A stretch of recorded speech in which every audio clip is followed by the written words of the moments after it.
In a land where the wind carries the voices of the past, and the earth drinks the footsteps of those yet to be born, there lies a village untouched by time. A place where tradition is not just remembered, but lived.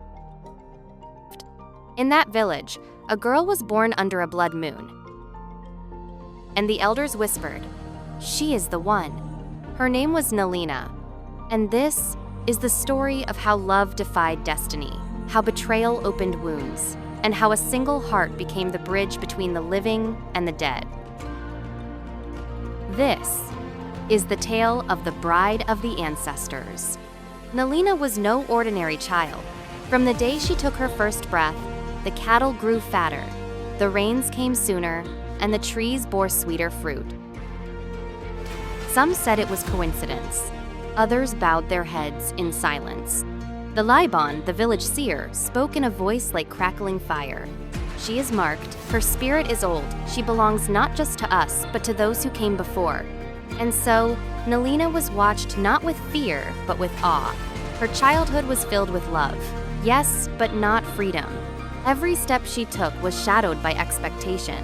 Her father, Nkaya, was a respected elder. Her mother, Sadai, a weaver of cloth and song. They loved her deeply, but even their love bent beneath the weight of prophecy. One day, her mother said, plaiting her hair, "You will walk where others cannot. You will see what others cannot see." But Nalina, just a girl then, only smiled and chased butterflies across the plains. Hito, son of Lashan the warrior, was the kind of boy fire listened to. Fierce in training, bold in speech, but tender in silence. He and Nalina met at the edge of the riverbank, where reeds grew tall, and birds sang secrets to the wind. "You walk like the elders," he teased. "You speak like you're already someone's grandmother." Nalina laughed, throwing pebbles at his feet. "And you talk too much for a future warrior." That laughter became their language. That riverbank, their kingdom, as they grew, so did their bond. What began as teasing and tales turned into lingering glances and shared silences. But love, in a world ruled by spirits and tradition, is never simple.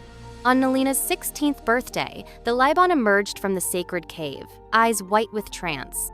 The village gathered, breath held. He spoke. "The ancestors have chosen. Nalina shall be their bride, the living link, the spiritual vessel. She will walk among us, but speak with the dead."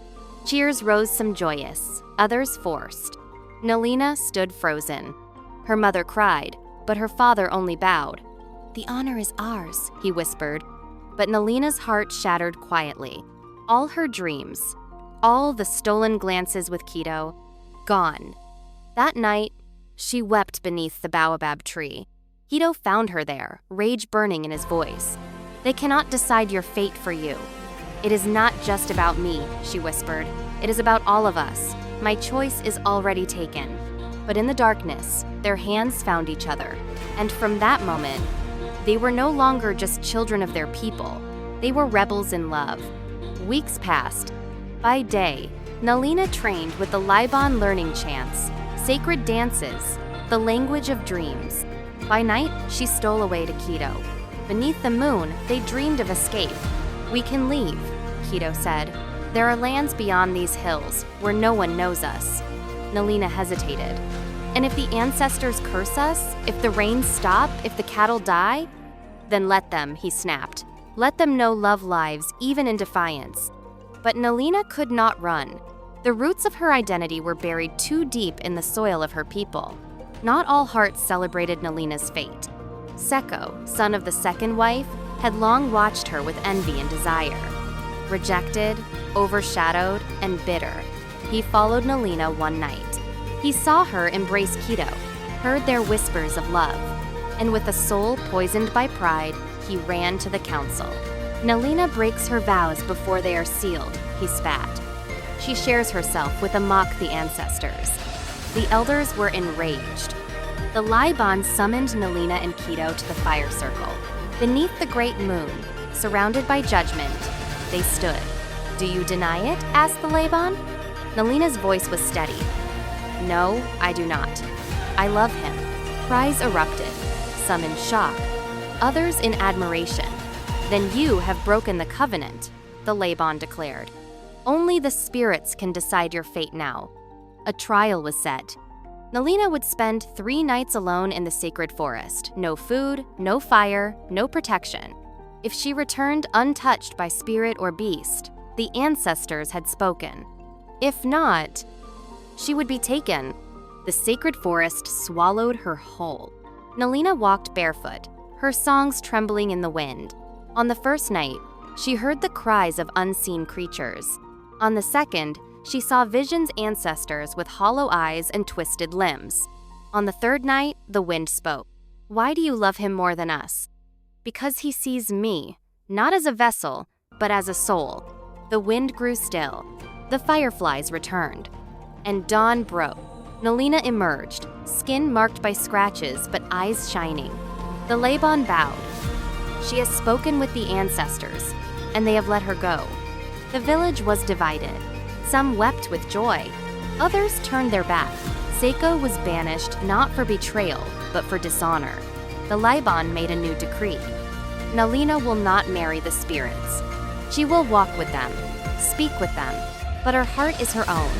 And with that, the tradition was changed.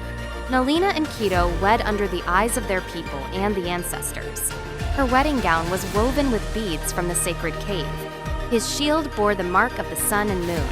Together, they walked into a future, neither old nor new, but something in between.